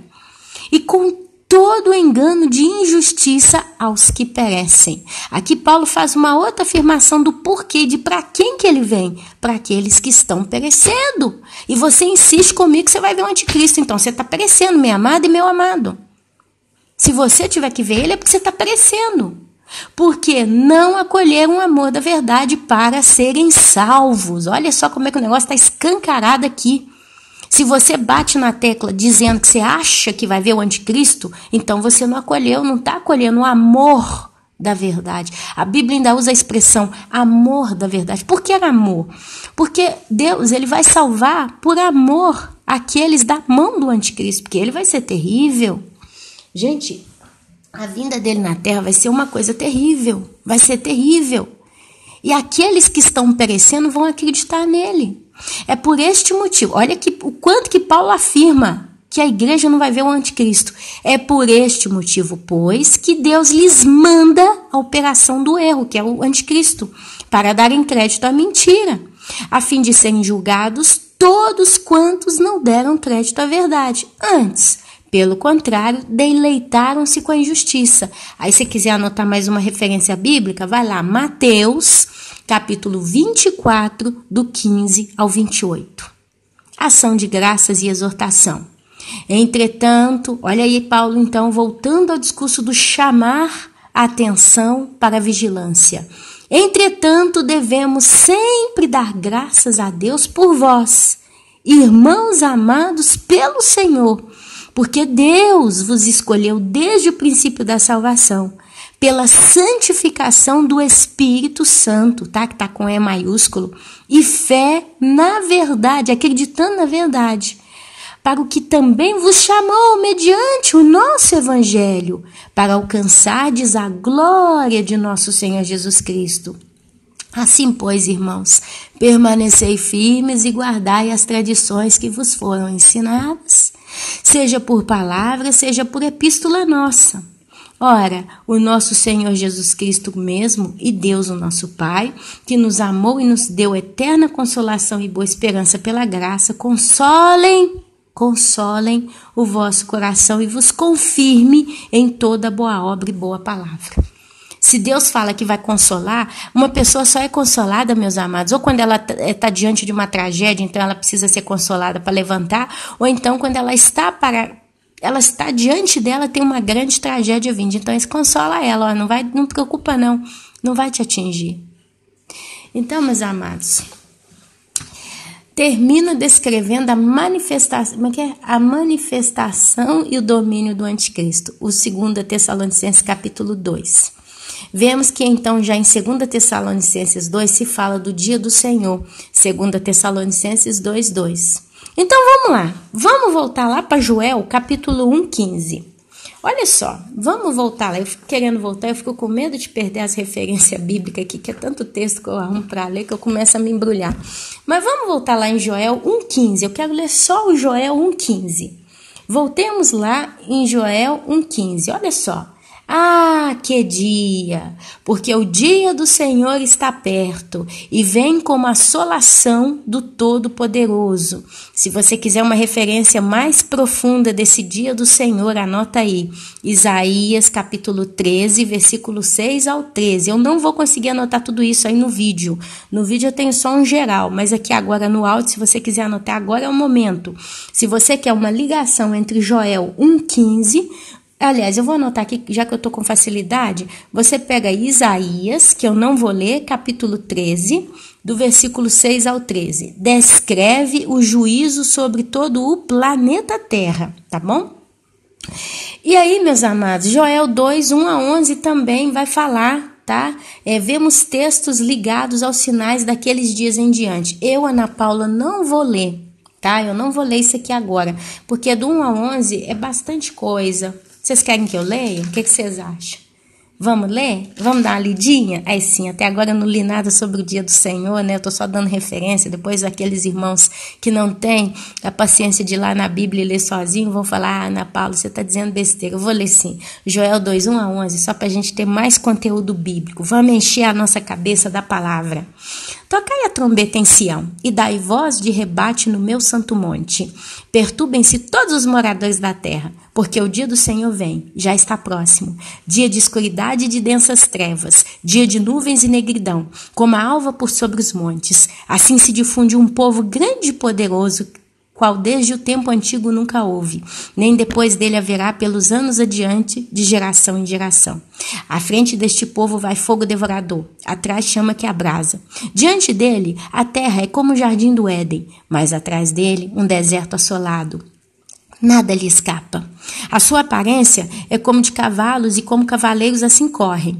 Estrondeando como carros, vêm saltando pelos cimos dos montes, crepitando como chamas de fogo que devoram o restolho, como um povo poderoso posto em ordem de combate. Diante deles tremem os povos, todos os rostos empalidecem, correm como valentes, como homens de guerra sobem muros e cada um vai no seu caminho e não se desvia de sua fileira. Não empurram uns aos outros, cada um segue o seu rumo, arremetem contra as lanças e não se detêm no seu caminho, assaltam a cidade, correm pelos muros, sobem as casas pelas janelas, entram como ladrão. Diante deles treme a terra, e os céus se abalam, e o sol e a lua se escurecem, e as estrelas retiram o seu esplendor. O Senhor levanta a voz diante do seu exército, porque muitíssimo grande é o seu arraial, porque é poderoso quem executa as suas ordens. Sim, grande é o dia do Senhor e muito terrível. Quem poderá suportar? Tá aí, meus irmãos, eu li. Agora, se você quiser anotar aí alguns textos ligados aos sinais daqueles dias, você vai lá anotar de novo. Anota aí. Lucas, capítulo 21, do versículo 25 ao 28. Lucas 21, do 25 ao 28. Depois você anota também Mateus, capítulo 24, do versículo 29 ao 30. Mateus 24, do 29 ao 30. Você vai achar também referindo-se ao grande dia do Senhor e vai falar muito dos sinais nos céus. Todos esses textos que eu vos estou dando é em Apocalipse, capítulo 6, do versículo 12 ao 17. Apocalipse 6, do 12 ao 17, e depois você vai achar também sobre o sexto selo e o sétimo flagelo. Inclusive no canal tem um estudo só sobre o sexto selo e o sétimo flagelo. Tem que procurar nos títulos e eu não me lembro o nome. Porém, meus amados, Diante de tudo isso que eu estou falando aqui, nós estamos tentando construir um entendimento, se vocês perceberam até agora. Você vê o juízo vindo, eu comecei lendo lá em Gênesis. Depois eu comecei a citar alguns textos que exortam para o arrependimento, de um modo geral. Agora eu falei um pouquinho sobre o dia do Senhor, mas falei muito pouco, porque não é o discurso do momento. E agora a gente chega lá em Joel, capítulo 2, do versículo 12 em diante, se fala da misericórdia do Senhor. Eu não vou ler. Mas se você ler do versículo 12 de Joel em diante, você começa a ver aqui a misericórdia do Senhor. Deixa eu lembrar para vocês que o livro de Joel foi escrito num período em que o povo estava pecando, Deus mandou o juízo dos gafanhotos, Deus pede arrependimento, o povo não arrepende, vem o juízo, e Deus então manda o arrependimento, né? O povo fala de novo, o povo se arrepende, Deus ali fala do que aconteceria se o povo se arrependesse, e dentro disso tudo, Deus já usa o livro de Joel para profetizar para os últimos dias, ok? Então, depois, se você quiser ler 12 em diante, você vai ler o que acontece quando um povo se arrepende. Qual é o processo que Deus usa para com o povo? De misericórdia.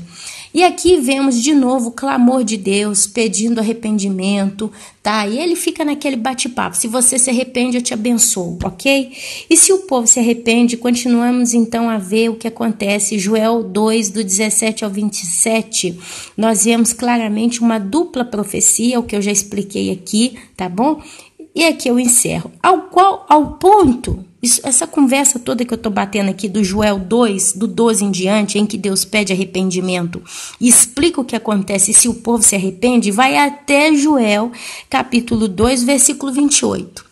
Aí, quando chega lá em Joel, capítulo 2, versículo 28 até o 32, e isso aqui eu vou ler com vocês, nós vamos ver aqui, então, finalmente, o discurso do avivamento. E é onde eu quero chegar aqui com os irmãos.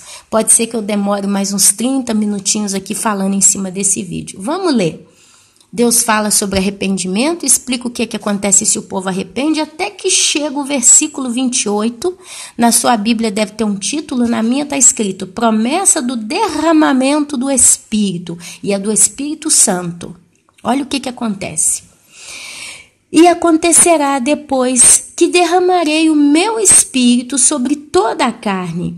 Vossos filhos e vossas filhas profetizarão, vossos velhos sonharão e vossos jovens terão visões. Até sobre servos e sobre as servas derramarei o meu espírito naqueles dias. Mostrarei prodígios no céu e na terra, sangue, fogo e colunas de fumaça. O sol se converterá em trevas e a lua em sangue, antes que venha o grande e terrível dia do Senhor. E acontecerá que todo aquele que invocar o nome do Senhor será salvo. Vou continuar lendo. Porque no Monte Sião e em Jerusalém estarão os que forem salvos, como o Senhor prometeu, e entre os sobreviventes aqueles quem o Senhor chamar. E aqui eu li Joel capítulo 2, do 28 ao 32. Normalmente o pessoal para no 31. Normalmente os pastores vão do 28 ao 31. Porque eles pegam esse pedaço de Joel e dizem o seguinte: vai vir um grande avivamento no meio da igreja nos últimos dias. E fica nessa ladainha. Desculpa a expressão ladainha, mas é isso que está acontecendo. Agora, o que eu, Ana Paula, quero trazer agora para os irmãos? Será verdadeiramente que antes do arrebatamento vai vir esse avivamento que está aqui em Joel, que os pastores estão usando aí para falar? Não pode ter arrebatamento se não tiver um grande avivamento. Será, meus irmãos? Eu quero ler com vocês algumas coisas que explicam, para mim explicam, está muito claro como a água transparente, que é Joel, capítulo 2, do 28 ao 32, ele começa falando do derramado Espírito até o final dos dias, falando de um modo encaixotado, né? Ele fala do momento em que o Espírito Santo é derramado sobre toda a carne até o final dos dias. E você vê ele terminando falando de Monte Sião e Jerusalém estarão os que forem salvos, como o Senhor prometeu, e entre os sobreviventes aqueles a quem o Senhor chamar. Agora, onde é que está o início de Joel, com essa profecia do derramamento do Espírito dele sobre toda a carne? Aí vai ter sonhos, visões, profecias, até Jerusalém. Aonde começa e até aonde vai esse estudo? Eu quero que os irmãos abram comigo o livro de Atos, Atos dos Apóstolos, capítulo 2, que a gente vai falar do início ao fim, né? Capítulo 2, deixa eu achar aqui o livro de Atos, espera aí, não deixa eu passar vergonha não. Atos, capítulo 2, presta atenção aqui, o negócio agora vai ferver, hein? É com a Bíblia, meus irmãos. Depois do que eu ler aqui, se vocês ainda tiverem dúvida, aí é entre vocês e Deus, tá? Atos, capítulo 2, versículo 1. E nós vamos lendo aí, nós vamos ler, passar até o 14, vamos lá até o finalzinho, olha só. Atos 2:1, começa. O meu título na minha Bíblia está escrito A Descida do Espírito Santo. Agora eu quero mostrar para vocês se essa coisa já aconteceu, se vai acontecer, tá bom? Nós vamos ver muito claro nas Escrituras. Ao cumprir-se o dia de Pentecostes, 50 dias depois que Jesus Cristo foi assunto aos céus, estavam todos reunidos no mesmo lugar. De repente veio do céu um som, como de um vento impetuoso, e encheu toda a casa onde estavam assentados. E apareceram distribuídas entre eles línguas como de fogo, e pousou uma sobre cada um deles. Todos ficaram cheios do Espírito Santo e passaram a falar em outras línguas, segundo o Espírito lhes concedia que falassem. Ora, estavam habitando em Jerusalém judeus, homens piedosos, vindo de todas as nações debaixo do céu. Quando, pois, se fez ouvir aquela voz, afluiu a multidão que se possuiu de perplexidade, porquanto cada um os ouvia falar na sua própria língua. Então não era língua estranha, não. Eram línguas de outras nações. Estavam, pois, atônitos e se admiravam, dizendo, vede, não são porventura galileus todos esses que aí estão falando? E como os ouvimos falar cada um em nossa própria língua materna? Somos patos, medos, elamitas e os naturais da Mesopotâmia, Judéia, Capadócia, Ponto, Ásia, da Frígia, da Panfilha, do Egito e das regiões da Líbia, nas mediações de Cirene, romanos que aqui residem. Tanto judeus como prosélitos, cretenses, arábios, como os ouvimos falar em nossas próprias línguas as grandezas de Deus? Todos atônitos e perplexos interpelavam uns aos outros. O que quer dizer isso? Quer dizer, se começar a ficar naquela coisa, né? Outros, porém, zombando, diziam, estão embriagados. Aí vem o discurso do apóstolo Pedro, presta atenção. Depois de toda essa situação, Pedro faz um discurso. Então se levantou Pedro com os 11 e, erguendo a voz, advertiu-os nestes termos. Varões judeus e todos os habitantes de Jerusalém, tomai conhecimento disso e atentai nas minhas palavras. Estes homens não estão embriagados, como vindes pensando, sendo essa a terceira hora do dia, mas o que ocorre é o que foi dito por intermédio do profeta Joel. Agora eu vou ler essa frase aqui, mas o que acontece, o que ocorre é o que foi predito por intermédio do profeta Joel. Agora você volta lá em Joel capítulo 2, escreve com a caneta bem vermelha, Atos capítulo 2, versículo 16. Escreve aí Atos 2, 16. Porque aqui você vê a explicação de um apóstolo, não é da Ana Paula, falando da interpretação da profecia do apóstolo Joel. Aí depois lá no livro de Atos capítulo 1, versículo 2, debaixo do versículo 16, você coloca lá Joel, capítulo 2, versículo 28 em diante. Que aí depois você liga uma coisa com a outra. Mas vamos lá. Pedro continua.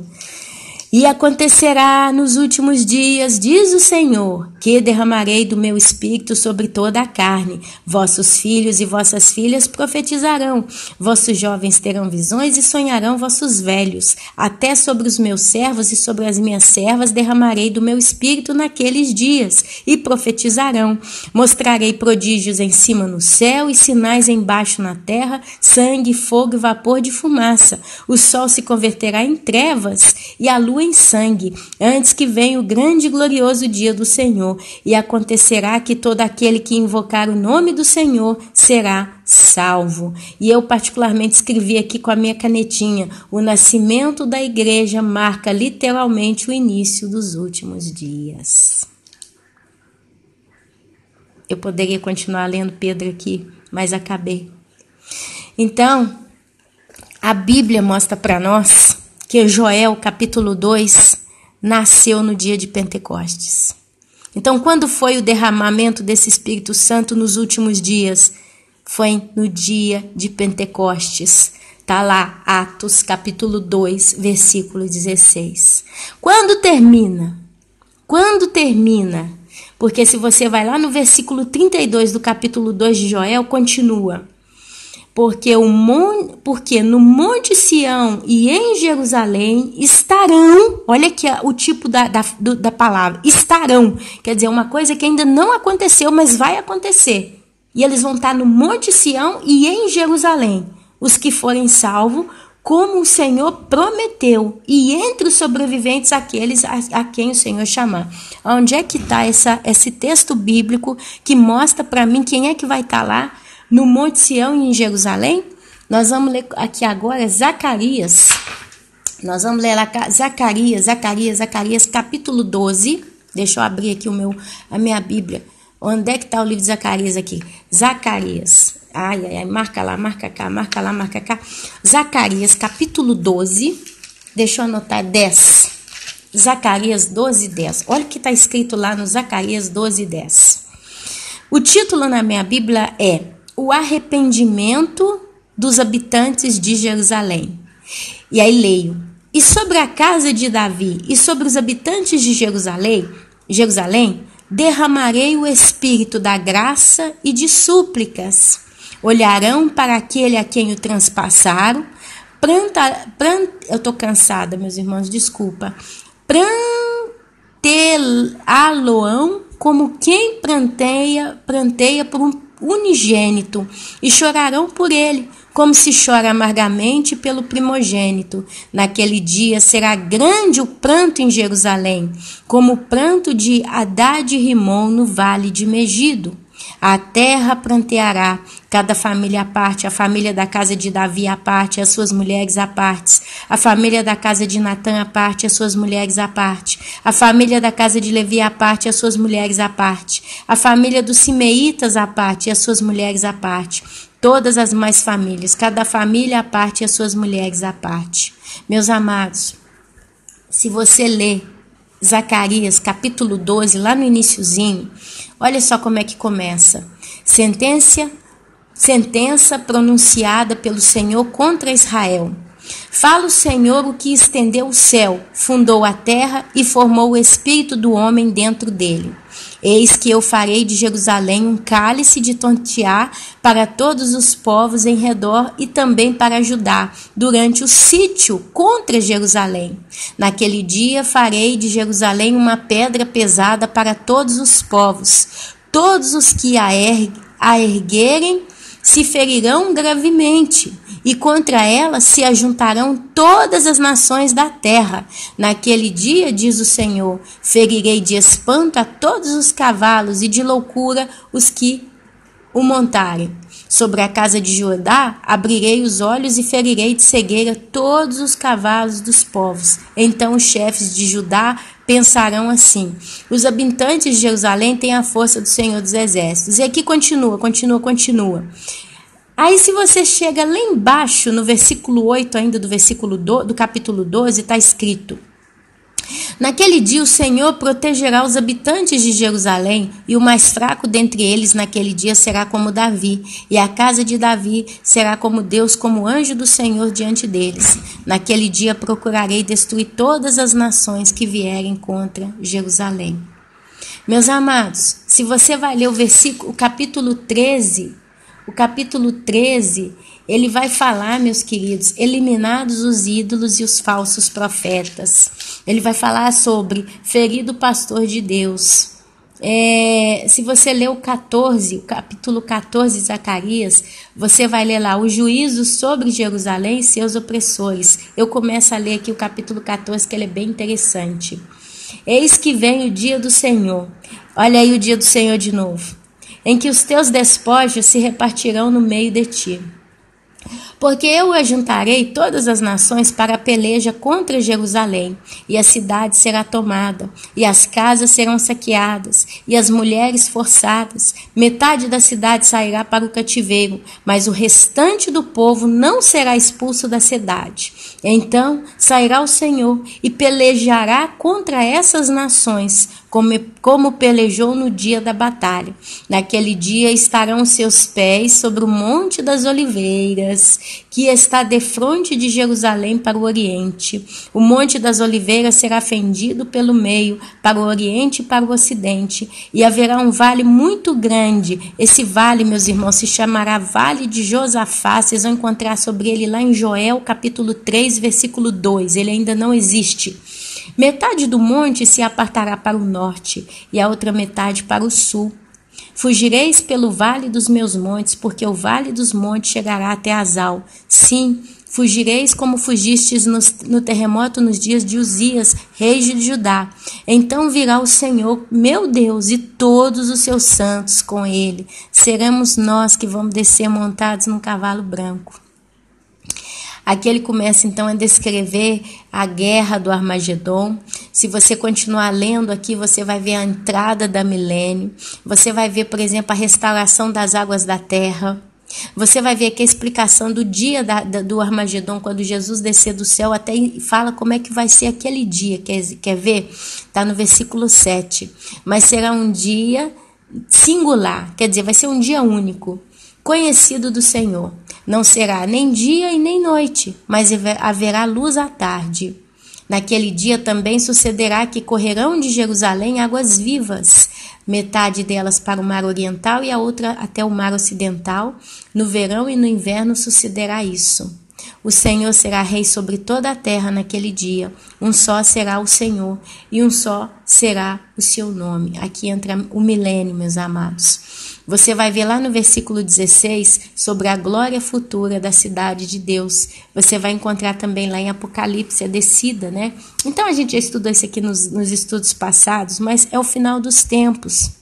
Depois, se você quiser ler também algumas referências bíblicas, você pode ler aí Jeremias, capítulo 25, do 29 até o 33. E você pode ler Malaquias, capítulo 24, até o versículo 22, que fala aí dos arraiais. E eu escrevi com a minha canetinha lá no final.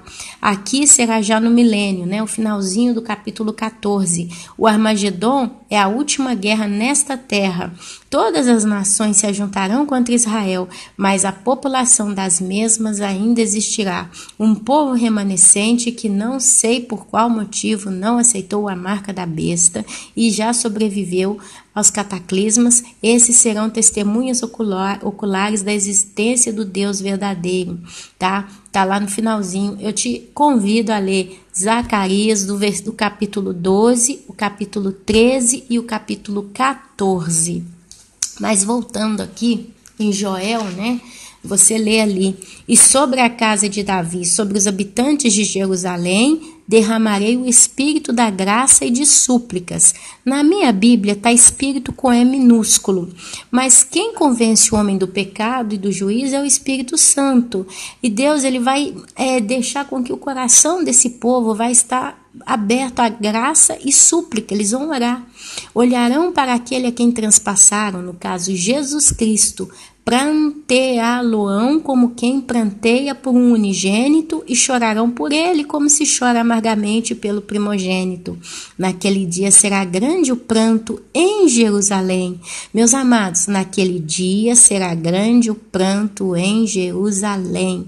Eu poderia resumir essa frase numa só palavra: avivamento nacional.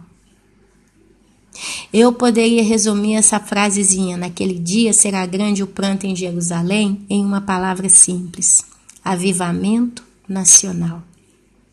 Aqui você vê o último avivamento na terra. O último avivamento termina com o povo judeu.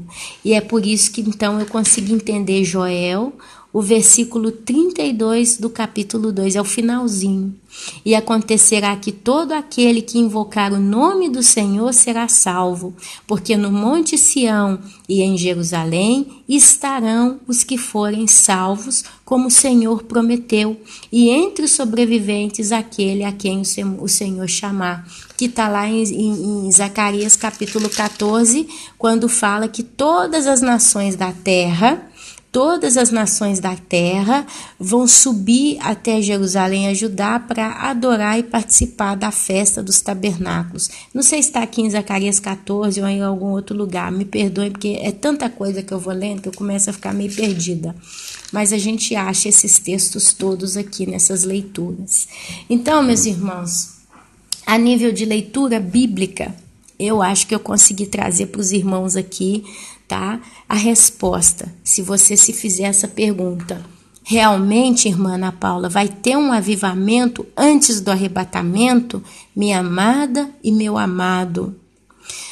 Quando o Espírito Santo desceu em Pentecostes, lá no livro de Atos, capítulo 1, que eu acabei de ler aqui para os irmãos, que eu já até perdi a referência, lá Atos, capítulo 2, do versículo 1 em diante, ali teve o cumprimento da profecia de Joel.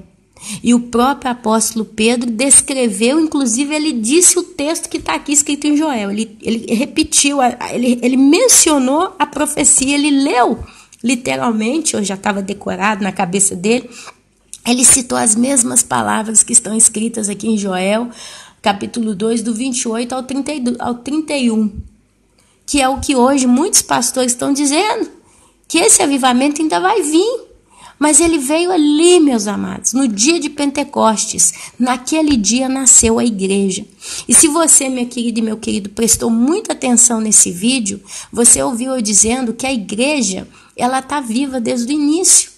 E você se lembrar das citações que eu fiz de 1ª e 2ª Tessalonicenses, você vê o apóstolo Paulo falando sempre que nós estamos vigilantes, que nós estamos atentos, que nós estamos alertas, que nós não somos da noite para estarmos dormindo, que nós não seremos pegos de surpresa. O que eu quero dizer com isso, já concluindo esse vídeo? Eu quero dizer para você, minha querida e meu querido, que a igreja de Cristo, a igreja verdadeira, a noiva do Cordeiro, ela nunca adormeceu. O avivamento, ele só vem para quem está dormindo, literalmente. Avivar, acorda, desperta. Mas a igreja genuína, ela nunca dormiu a esse ponto de ter que despertar. Porque senão, se ela tivesse dormido, o evangelho não teria conseguido progredir nesses 2000 anos. Ana, mas tem gente convertendo todo dia. Agora nós estamos vendo uma massa de gente tendo sonhos e visões. Como mais? É porque, meus amados, desde o dia que o Espírito Santo entrou na igreja, ele nunca mais cessou de dar sonhos, de dar visões, de usar a boca das pessoas de profecia. Ele está vivo. São os frutos do Espírito Santo. É a natureza dele que se manifesta em nós. Eu vou colocar um vídeo depois desse do pastor Hernani Santos, que ele vai falar mais ainda sobre esse assunto, continuando a reforçar o que eu já estou falando. A igreja verdadeira, ela nunca perdeu o óleo de suas lâmpadas, ela está cheia do óleo. E o óleo é o Espírito Santo. Então acontece de tempos em tempos um avivamento regional de grupos de pessoas, avivamentos pessoais.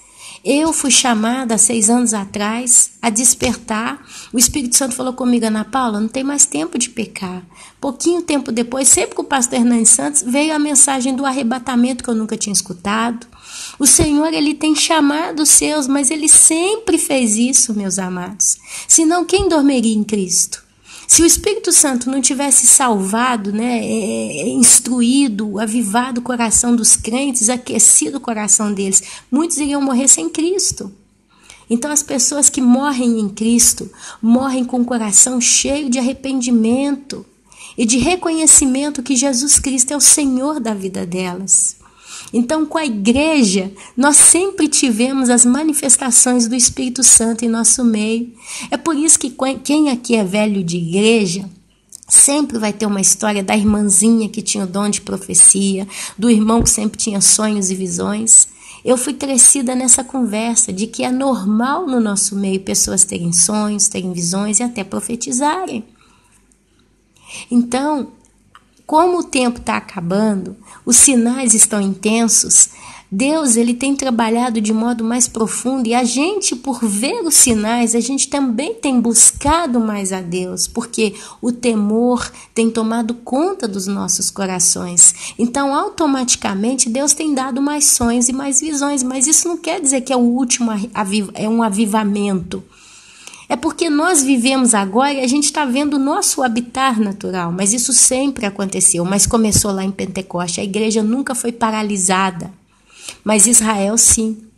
Se você falar em Israel e falar de Jesus, eles não vão aceitar. Jesus para eles morreu, não ressuscitou, é tudo uma grande mentira.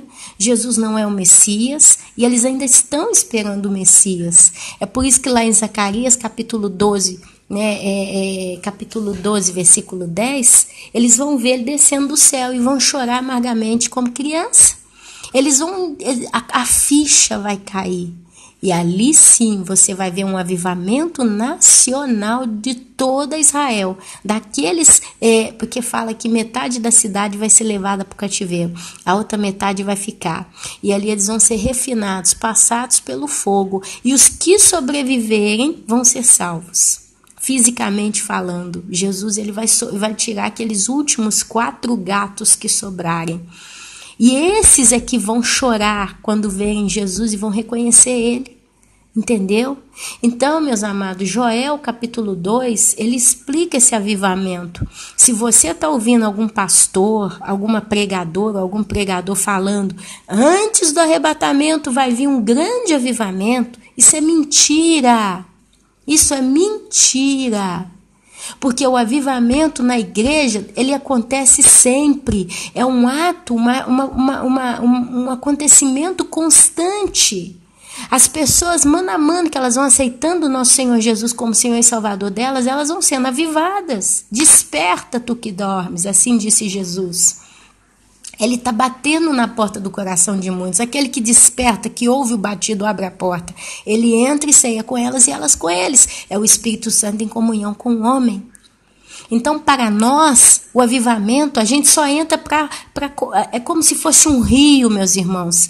Desde o dia de Pentecostes que começou a fluir no meio do povo gentio e de todo aquele que crê em Jesus. E cada um que vai chegando e entrando no rio, ele passa a fazer parte do movimento da Igreja Viva de Cristo. E ali então, na fluência das águas do Espírito Santo, ele tem sonho, ele tem visão, ele profetiza, ele é cheio do Espírito Santo, tem os dons. É onde a gente vê no Novo Testamento todo fala disso. São os frutos do Espírito Santo. E não tem, então, como ter um avivamento na igreja se ele começou em Pentecoste. Então, se eu, Ana Paula, boto na minha cabeça que para acontecer o arrebatamento tem que vir um avivamento, eu vou esperar o avivamento. E se eu sou um crente de igreja, criado na igreja, né? Eu acho que avivamento é um acontecimento estrondoso, visível, um acontecimento nacional. Então eu vou esperar o Brasil se dobrar a Jesus. Eu vou esperar várias nações do mundo se dobrarem. Vai chegar a notícia para mim que todo um continente, todo um país, toda uma cidade veio para Jesus. Porém, a Bíblia diz que nos últimos dias, por causa do amor da maldade, o aumento da maldade, o amor se esfria. A Bíblia fala, continue o justo a se justificar, né? O limpo a se limpar. Mas aquele que é pecador, aquele que é sujo, aquele que não é santo, vai se sujar ainda mais.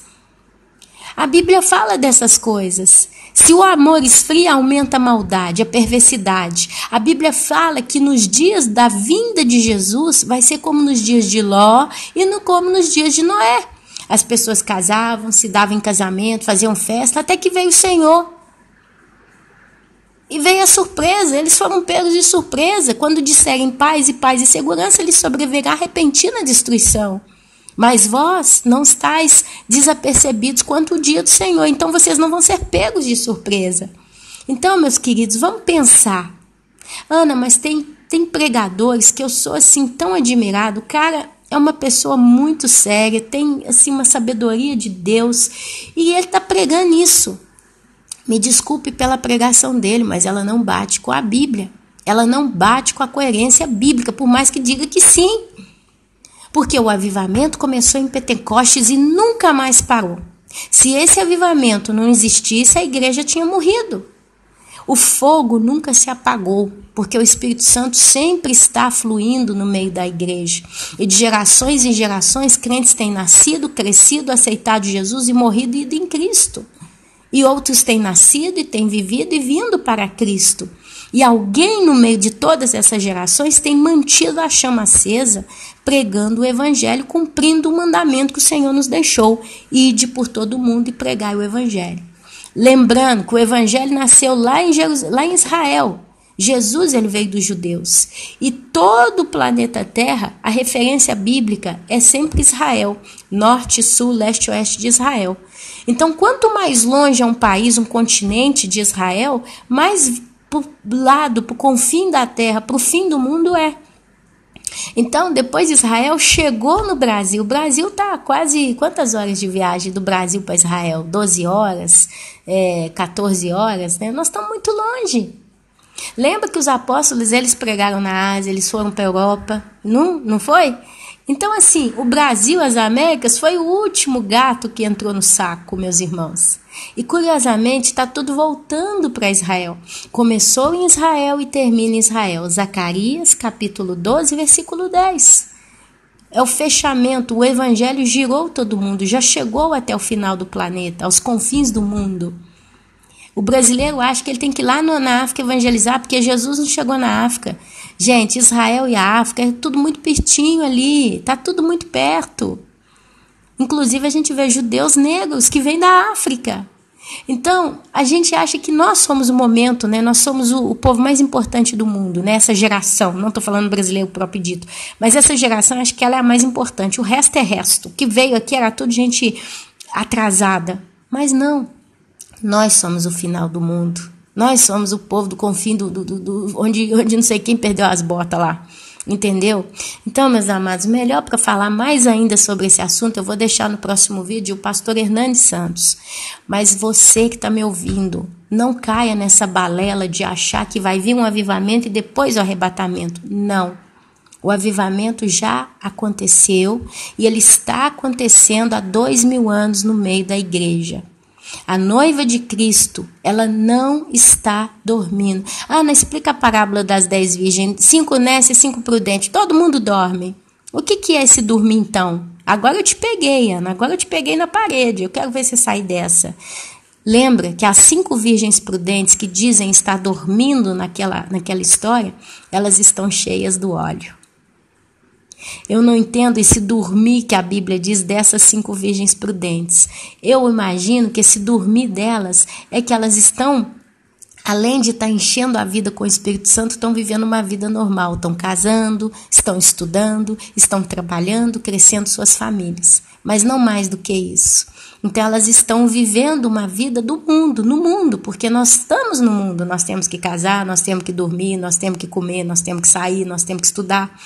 Né? Então a gente não está no céu ainda, a gente ainda não está vivendo literalmente as bodas do Cordeiro. Quando a porta se abre, elas entram para o casamento.